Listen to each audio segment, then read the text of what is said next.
C'est un pédocriminel. Je venais enfin de lui dire la vérité, aussi dure soit-elle, mais ses yeux laissaient peu à peu place à la colère à ma grande surprise. Vous vous rendez compte des accusations très graves que vous portez à l'encontre de mon mari? Ouais, c'est très grave, je vais porter plainte. Oui, je sais, j'ai conscience des conséquences, mais j'ai les preuves, tout est dans mon téléphone, les messages, les captures. Elle raconte que des conneries. Non, je refuse de croire que mon mari ait pu faire une chose pareille. On s'est marié à l'église, c'est un père aimant et un mari exemplaire.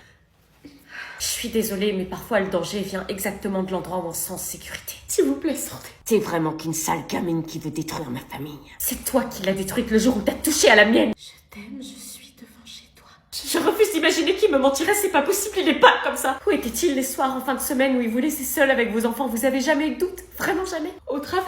Réponds, mon amour. Non, madame, il était avec Chloé. Il lui a fait tellement de mal qu'elle fait des crises d'angoisse dès qu'elle voit quelqu'un qui lui ressemble depuis qu'elle est revenue le matin complètement débraillée parce qu'il a abusé d'elle. Si je vous raconte la vérité. Tellement. Depuis cette nuit-là, elle dort plus, elle sursaute dès qu'elle entend le moindre bruit. Regardez les messages, j'ai les preuves. Qui te dit que ces messages viennent vraiment de mon téléphone? Elle a pu modifier le nom du contact. Sauf que là, je reconnais ta manière d'écrire. Oui. T'as pas fait ça? Aussi, il l'a fait. Comment t'as pu des enfants? Tu as des enfants, tu as des enfants. C'est elle, elle m'a séduit, elle m'a forcé à faire des choses, j'ai pas bu. Allô, la police? J'étais admirative de son courage. Dénoncer son mari malgré ses sentiments pour protéger sa famille et rendre justice aux victimes de ses prédateurs. Il fallait du courage. J'habite au 75 square de la rue.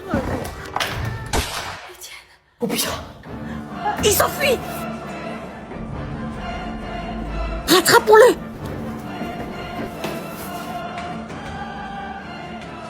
J'avais pas réussi à le choper, mais avec toutes les preuves qu'on avait, on pouvait être sûr qu'il serait recherché activement par la police. Bébé, pourquoi il m'abandonne? Il était enfin dénoncé. Le courage de parler vaut mieux que le poids d'un secret qui détruit.